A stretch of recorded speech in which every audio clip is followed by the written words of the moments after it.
Hey guys, Omni here. We are back for yet another breakdown of another episode of the Book of Boba Fett.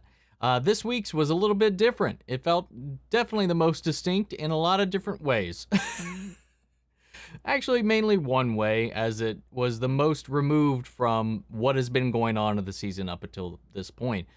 We took a little bit of a break from Tatooine to actually find out and feel out what has been happening with the character that was teased at the end of the last episode. That, of course, being the Mandalorian. This entire episode centering around Din, kind of what he's been up to this point, tracking down information, trying to find his covert, and coming to terms with the actions and consequences of succeeding in his mission of delivering Grogu to his own kind, which has now caused him to lose his position as a Mandalorian, at least under the creed of the Watch. And we'll see how that develops further. He gets a new ship, and he stumbles upon Fennec Shandor and all this. There's a lot of little fun things here along the way that we called out in the reaction as well. So I'm curious to see what things we didn't catch, as usual. So that being said, guys, if you're not subscribed to New Rockstars, because that's our go-to place for these breakdowns, go check them out. Link and all that in the description for these guys. But here we go. Welcome back to New Rockstars. I'm Eric Voss, and this is a breakdown of the Book of Boba Fett Episode 5, which leaves behind nearly everything we've been tracking about Boba Fett and his Boba Baths, slipping off that book jacket to reveal this as one horny chapter of Mando. Hey, look, everyone, it's Mando!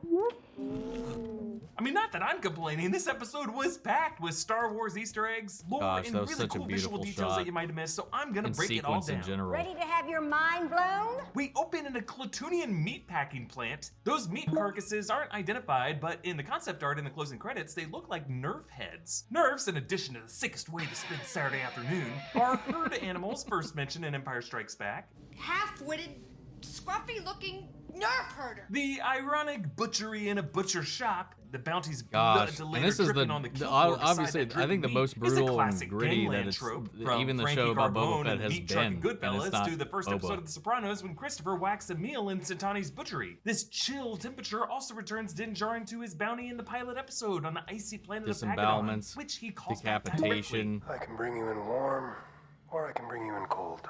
I can bring you in warm, Yeah. or I can bring you in cold.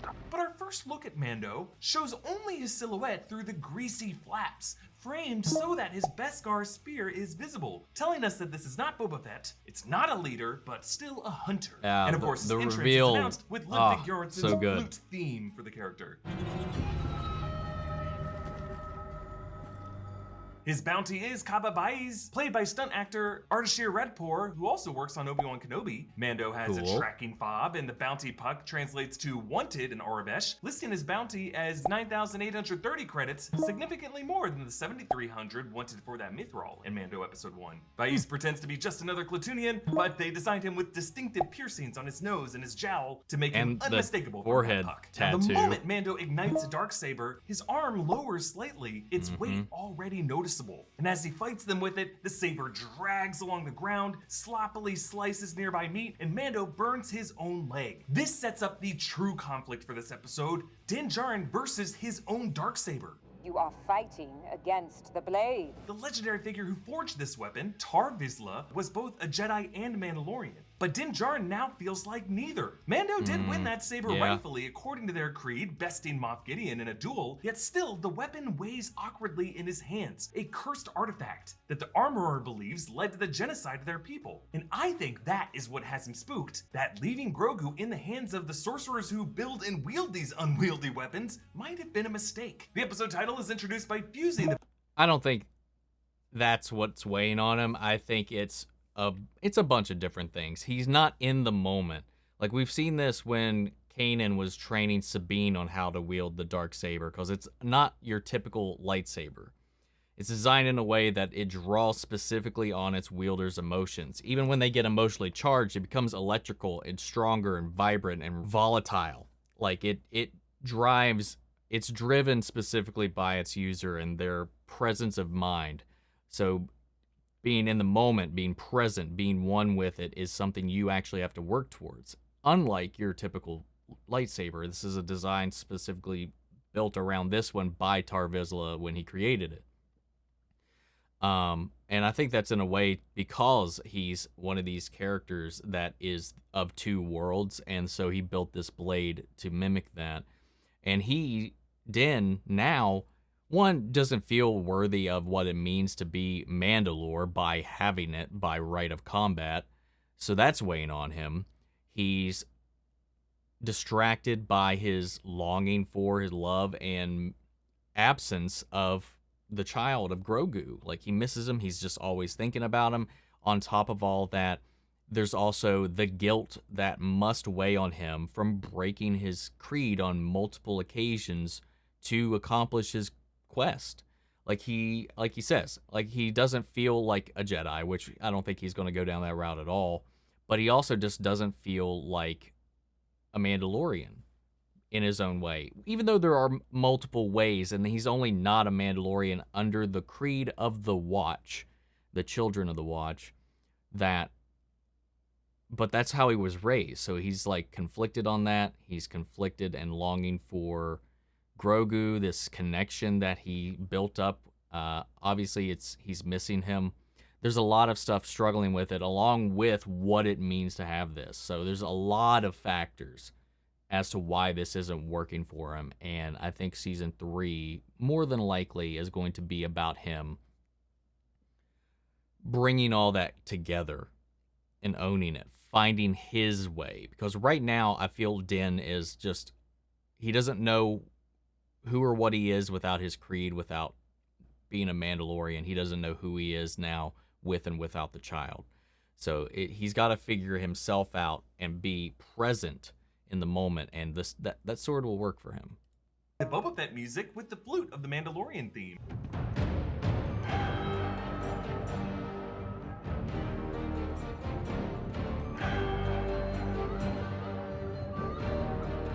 Mando visits this amazingly designed, God, I love the curved, music. ribbon urban landscape, Ring City, lit by a nearby star that shows. casts a moving shadow on itself to simulate day and night. I just love the production design. Yeah. Alternating patches of day and night on that ring, moving so fast. Hope you get blackout curtains, because it's gonna be hard to get 8 hours of sleep. The whole design of the city evokes other sci-fi space communities like Halo. Elysium, Interstellar, Halo 3, Larry Niven's novel Ringworld. And in classic Star Wars fashion, we start in super close-up on the space structure before we even know what it is. And actually, our very first glimpse of it shows the dark, unlit backside of it, the industrial substrata. This is the area used as the home to the survivors of Din Djarin's Mandalorian clan. You might actually be able to see the exact ledge where Mando finds the armorer later. Director Bryce Dallas Howard pulls off one of the most impressive long takes we've ever seen in Star Wars, a full 2 minutes and 18 seconds without cutting, tracking Mando into the turbo lift, through the party, into the Guildmaster's That room, one then guy doing back that through the really party, then awkward down the ass turbo lift dance. to a lower level than he was before. And they didn't mask any cuts in this. It was truly done practically. And assuming they didn't build this entire building and didn't do all of this in that light box thing they have, it looks like they used the time that he spent I in the really lift to hope in one of the rotate making 90 ofs degrees they past a talk green about how screen they or LED fucking did background this. to the party set, and then when he went back in the lift, they rotate him again, having used all that time to change out the original set to a lower level set that they must have rolled in. This is some true David Copperfield shit, and I love it because it makes this all feel so immersive. It's the same kind of practical magic we sense on Disney's Rise of the Resistance. Like, wait, how did we get in this room? Did we roll? I think we rolled, or we pivoted. One of the others. But most importantly, this long take reveals the way Mando is dealing with the pain of his Darksaber wound. Because notice, whenever he has to share a crowded space, he hides his limp and stifles his winces until finally, when he's alone on that lift, he releases his pain.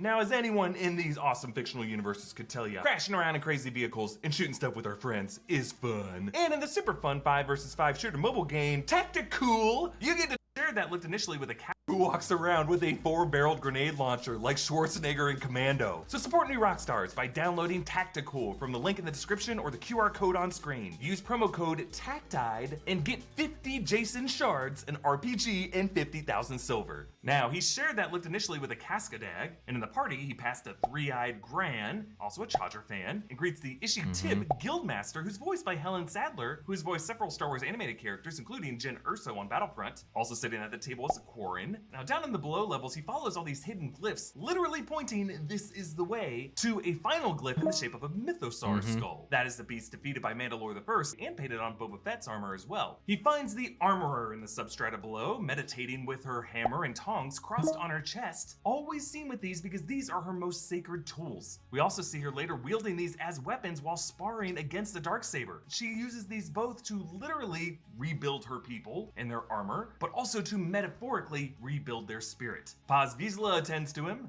I didn't know if I would ever see you again. Thank you for saving me on Navarre.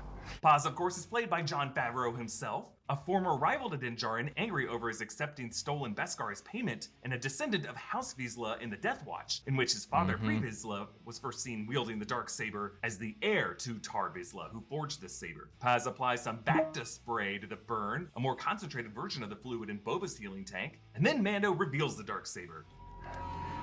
This. Paz Viszla, I love how he lingered bring it on to it. me.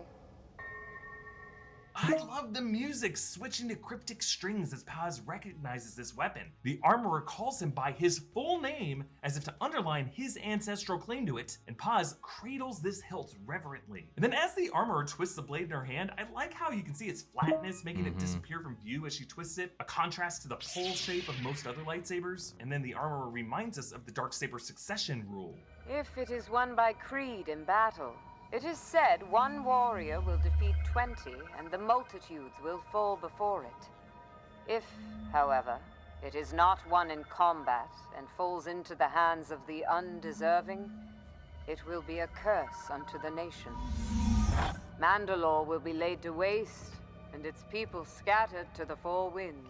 And as the armorer talks about the history of Tar Viszla, the frame places his descendant Paz directly center so that when the armorer hands back the Darksaber, it passes directly in front of him, and then the transition wipe closes on him specifically. Mando tells Paz that he took the lightsaber from Moff Gideon, whom he didn't kill. But he was sent off to the New Republic for interrogation, and he will face justice for his crimes. Now, the New Republic Tribunal would be located around Chandrila, but at this point in history, the New Republic government struggled to organize, with many political rivals to Leia Organa that led to her resignation and formation of the Resistance. So yeah, who knows if Moff Gideon will truly face real justice? The armorer says, The songs of eons past foretold of the mythosaur rising up to herald a new age of Mandalore. Sadly, it only exists in legends. yeah, some fun meta wording here. Only existing in legends, referring to expanded universe lore that is no longer considered canon. However, made with that The same Mandalorian and the Book of connection. Boba Fett, Filoni, Favreau, Rodriguez, these guys have really made it a mission to restore Legends elements as official backstory once more. So this Mythosaur legend is as true as anything else in Star Wars. Mando says his Beskar spear was given to him by a Jedi, referring to Ahsoka Tano last season, but Ahsoka actually got it from Morgan Elspeth, who serves Grand Admiral Thrawn. Thrawn, I'm wondering, may have been the one to order the bombing of Mandalore and the purge of its Beskar. Thus why More than the likely. armor melting it down from a weapon back to armor is what triggers the flashback to those events in this episode. But Ah, first, they so talk some shit about haunting. It looks Bo-Katan just like Kryze. fucking Bo-Katan Terminator, man. is a cautionary tale. She once laid claim to rule Mandalore based purely on blood and the sword you now possess. But it was gifted to her and not won by creed. Bo-Katan Kryze was born of a mighty house, but they lost sight of the way. Her rule ended in tragedy. They lost their way, and we lost our world. Now, reminder that Bo-Katan was given the Darksaber by Sabine Wren in Rebels, and at that time it was really presented as a solemn homecoming of a sacred sword to Mandalore's native daughter, the heiress of the Mandalorian people. But now the armor is suggesting that that false succession triggered a curse that doomed all of Mandalore. And the glowing spearhead bisects the Mandalorian moon of Concordia in this cross dissolve. In the animated series, Concordia was the refuge of the Death Watch, which in live action became the Watch group of the Mandalorians that we are now with. And finally, we see the Great Purge and the Night of a Thousand Tears that Moff Gideon mentioned in the season 1 finale, with a fleet of TIE bombers wrecking the surface of Mandalore, emitting nuclear-sized mushroom clouds. That dome structure that blows up is an entire Mandalorian city, which which they encase inside of massive domes like this. As that flame wall rushes toward us, in the foreground is a Mandalorian helmet discarded on the ground. Imperial probe droids and KX and bunch of helmets everywhere, man. Was in Rogue One, comb these ruins where more corpses and discarded helmets wait for plundering. It's clear that they did not send human soldiers into this mess because the conditions were so toxic. And of course, all the imagery here seems directly inspired by James Cameron's apocalyptic future imagery in T2 Judgment Day. Now, Boba Fett referred to this last season. Mandalore, the Empire turned that planet to glass. But Bo-Katan also refuted this exact narrative. That planet is cursed. Anyone who goes there dies. Once the Empire knew they couldn't control it, they made sure no one else could either. Don't believe everything you hear. Now, it's not clear if the armorer is casting all of this as a causality of a Darksaber curse, or just suggesting the improper succession was a reflection of Bo-Katan's poor leadership that eventually led to this. But either way, everything in Star Wars comes from a certain point of view, and I think it's fair to assume that not everything on Mandalore was destroyed, and this all might have been exaggerated by imp propaganda in the midst of rival clans. Like, this armorer might have her own agenda to hyperbolize that destruction and blame Bo-Katan for it. Mando asks the armorer to forge something for Grogu. In order to master the ways of the Force, Jedi must forego all attachment. That is the opposite of our creed. Loyalty and solidarity are the way. Now, Ahsoka did warn Mando about this. His attachment to you makes him vulnerable to his fears. I've seen what such feelings can do to a fully trained Jedi Knight. To the best of us. So what changed after Mando handed off Grogu to Luke Skywalker for Jedi training? I think the Darksaber does carry with it a kind of mysticism, if not a genocidal it curse, definitely does. at least a self-inflicting burden that has made Mando second-guess the wisdom of the weirdos who wield these things. They forged the spear into what looks like chainmail armor for Grogu, Mithril, which does make sense for a child that Mando won't know the exact size of or how large it'll grow. The armorer ties it into a bundle that adorably takes the shape of Grogu's head. Now later they... Now, I saw a lot of people because I was like, I wonder what it is. Like, I saw the chainmail stuff fall off. I just thought that was just debris because we didn't see that actually get bundled up. I just thought it was like leftover scrap from whatever they were making. But, I mean, if it's like a little, like, Beskar tunic, that'd be kind of cool, or something to go under Grogu's tunic or potato sack, whatever he's training in. spar.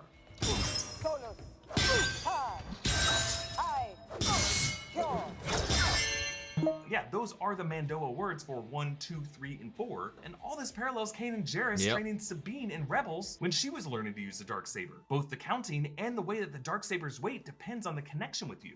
The blade feels lighter. You're connecting with it. It's becoming a part of you. Finally, Mando's able to block a hit, and I love how her Beskar tools brighten up, but they do not bend, making an interesting sound. There. Feel it? You are too weak to fight the Darksaber. It will win if you fight against it. Yeah, that metal's vibrating to a higher and higher pitch, as if the Darksaber itself is hissing in rage. So Paz Viszla makes a claim for the Darksaber. Amazing details, removing man. their jetpacks so that now if either of them fall, it's game over, man. Paz uses his vibro blade, the weapon that came up in their fight in season 1, aiming it straight for Mando's shoulder at first, but Mando destroys both the blade and Paz's shield with one swipe of the Darksaber, but Paz gets the upper hand. Fate has brought this blade back to my clan, and our fate will end yours! Yeah, Paz struggles And he's with this struggling more with than it Mando too. did. And his pose as he holds it definitely evokes the macho Spaceballs energy of these kind of duels. But Mando defeats him by using the same move that Paz initially used in this fight, Vibro Blade to the gaps in the armor. Mando goes for the death by 1,000 cuts method, and it works, but only because Paz refuses to let go of the Darksaber to defend himself. He fought the Darksaber, not his opponent. And I like how each time Mando stabs him, you can hear a little flute of the Mandalorian theme coming in. But despite his victory, Mando must confess that he did once take off his helmet, leading to him getting shunned, unless he is able to atone. According to Creed, one may only be redeemed in the living waters beneath the mines of Mandalore. These living waters of Mandalore are yet another new piece of Star Wars lore. Another example of how this series expands mysticism beyond Jedi dogma. The Tuscans have a nose lizard that takes you on trippy quests to a mystical gaffy tree. The Mandalorians have this underground spring that presumably feeds their Beskar minds. In both cases, an element of nature from which they derive their sacred weaponry and armor and renewing their souls. I believe that all of these religions are really just different interpretations of the same force. As Mando departs with his jetpack and Darksaber, the armorer keeps her back to him, tools in hand, just as she was when he first arrived. So Mando tries to board a commercial starliner, passing a guy wearing the same white range trooper coat that we saw in Solo: A Star Wars Story, but he's stopped by a security droid, the same RX series droid who deals cards in Garsa Fwip's Sanctuary, and originally the series designed for Disney's Star Tours ride, now DJing in Oga's Cantina in Galaxy's Edge. Mando has to unload his blaster, all of his whistling birds, his bandolier shells, the vibroblade, detonator charges, grappling wire, and the dark. Yeah, another thing. She made that comment that like Beskar should only be used for armor, not for weapons. But did she not make the whistling birds out of Beskar? What's the weapons? Ammo is not a weapon. Saber, all the things we have seen him use to kill people. On the trip, a Rodian kid waves at him, clearly reminding Mando of Grogu because he pulls out that Grogu-shaped bundle. And listen to the music. He's green, Grogu's green. Memories. Yes, that is the Grogu theme from the exact scene where Mando learned his name. Grogu? I miss his little noises. And they land on Tatooine. Welcome to Mos Eisley. On behalf of all our crew, thank you for traveling Starliner Travel. Yeah, I like how the departure droid from the Ring City functioned fine, but the arrival droid at Tatooine is all glitchy, kind of like when he landed in LaGuardia and the Delta agent pukes on you. In the shop of Pelimoto, a BD droid hobbles out. This is the same kind of droid as BD-1, friend to Cal Kestis in Jedi Fallen Order. I even like how his foot drags injured, just like how BD-1's foot gets damaged in the game, but a Womp Rat grabs it.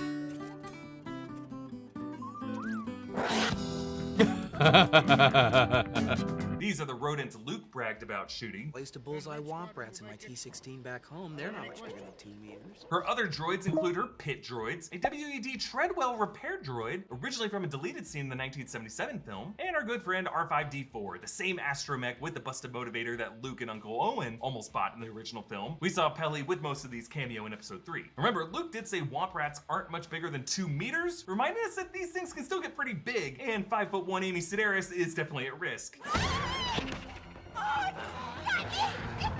Yeah, Pelimoto gets pulled away as if a velociraptor's eating her, which kind of feels like Bryce Dallas Howard throwing a nod to her Jurassic Park franchise. Mando saves her, and she greets him. Hey, look, everyone, it's Mando!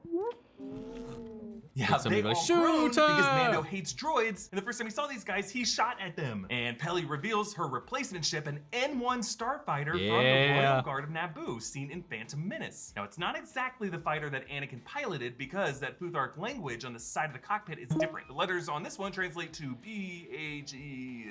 It's gibberish. It's gibberish. I mean, either use these to spell out something every time or don't. She finds a nest of scurriers, meaning she literally hadn't touched these scraps for weeks. And she says this fighter will be faster than a fathier, referencing the racing animals on the tracks of Canto Bight seen in The Last Jedi. Peli talks about her love life. Dated a jowl for a while. They're quite furry. Very furry. A lot of issues. Okay. I'm working on me right now. I don't Oh know my why she had God, to we do need that. those Peli flashbacks. What inner scars is she now trying to heal from? Now, the Gonk droid they use to power the ship is marked with Orabesh letters DB, I assume for dim balls, based on the way Mando talks about his scomp link shaft later. There's a Gonk Scomp Jack. The Jawas bring them a cryogenic density combustion booster, which is the same prop as the pole that Han Solo tried to use as a brace in the trash compactor in the Death Star. After initially intimidating the droids, Mando finally credits BD. Thanks, little guy. And Peli says the Jawas could find a Scud. He did the scanning line. thing. Scud was actually the name of Jabba the Hutt's henchmen in the 70s comics. Krill are the blue crustaceans that we saw in Sorgan in Mandalorian Season 1. Now, the fact that they're using stolen Pike tech could potentially set up Peli's shop to get in trouble with the Pikes as Mando and Boba face the Pikes in this season. Pikes do not mess around. Ever since they've been moving spice through the system, everything's gone to hell. Everyone's afraid of them, and law enforcement won't even go near them. And by law enforcement, I assume she means the New Republic X-Wing pilots. If the New Republic won't prosecute the Pikes, it's just a troubling sign heading into this war. The completed fighter looks sick with its chrome colors. It's just a perfect metaphor for what Dave Filoni has been doing And the little with these dome series, put over the droid rebuilding components from the prequels back slot up by hand to for prove Grogu, how beneath the surface there was some really cool hardware there. Mando asks, what happened to the droid port? Still, I hogged it out. You know, I figured with your disposition, you'd want to forego the astromech. Hey, watch your language around the customers. Yeah, I like how R5 reacts to being called useless. But now, if you think about it, this droid port makes a perfect jump seat for Grogu. He test drives it through the same rock Still need a little formations bit from of an the pod racing expansion track in to episode carry 1. any of his bounties in. Yes, of course, Dank Ferric, the Star Wars swear, and he continues through Beggar's Canyon, which is Yeah. also on the pod race route. This is also where Luke and Biggs would fly their T-16s. Luke, Yep. at that speed, will you be able to pull out in time? It's just like Beggar's Canyon back home. He even passes the same ramp that Anakin steered up to leapfrog Sebulba. The gate of that ramp is still busted. He clears the atmosphere and speed past that Rodian kid on the Starliner, but this alerts the New Republic X-Wings. The elder one is Captain Carson Teva, Yep. played by Paul Sun-Hung Lee, Back who showed up again. a few times in season 2 of The Mandalorian, and he even remembers Mando's voice and references those events. But the younger lieutenant is played by Max Lloyd-Jones, who played the stand-in of Luke Skywalker in The Mandalorian thought season 2 he finale. looked Mando familiar. returns to Peli. How was I just it? couldn't place it. Wizard. The same word for awesome used by Anakin's friend Kitster in Phantom Menace. This is so wizard, Annie. And Fennec Shand greets him, offering him credits to help Boba Fett, but Mando offers to help him for free. First, I gotta pay a visit to a little friend. But will See? Grogu be too changed to greet Mando warmly? Will Mando need to rescue Grogu from that Jedi cult? We'll find out next time on The Mandalorian. We'll find out next time on The Mandalorian. The Book of Boba Fett. I mean, this is still his show, right? Hey, support New Rockstars by checking out our merch options at newrockstarsmerch.com. Follow me on Instagram and Twitter. Good one. Yeah, I mean, the way the show's been going, I mean, if he's agreed to help Boba, we have 2 episodes, so one of 2 things is going to happen. He said, first I have to visit, you know, what he said. You know, he said first he has to do this thing.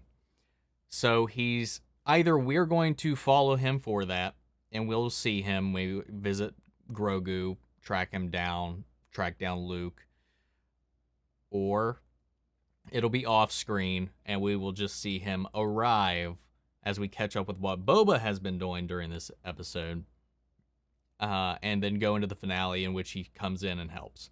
Or maybe just it happens off screen, we come back next episode, and now he's good to go. We just don't see any of it. I hope we see it, but it would be yet another episode that does kind of distract away from what's happening on Tatooine with the Pikes and Boba and this feud. So I'm kind of torn on it. I want to see it. I want to see it really bad. But at the same time, it's, again,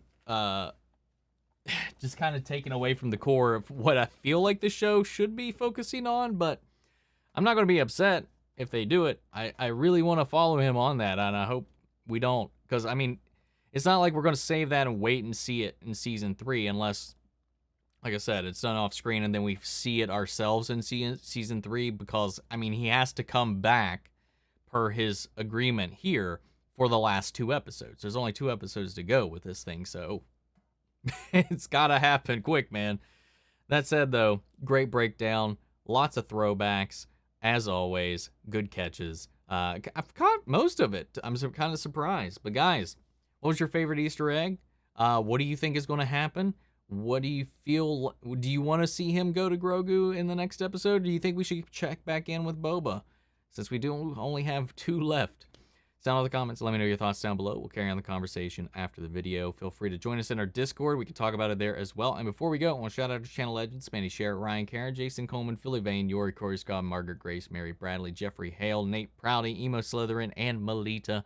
Thank you guys so much for your continued support. But see you guys next week with the next episode of The Book of Boba Fett. May the Force be with you always. Take care, everybody.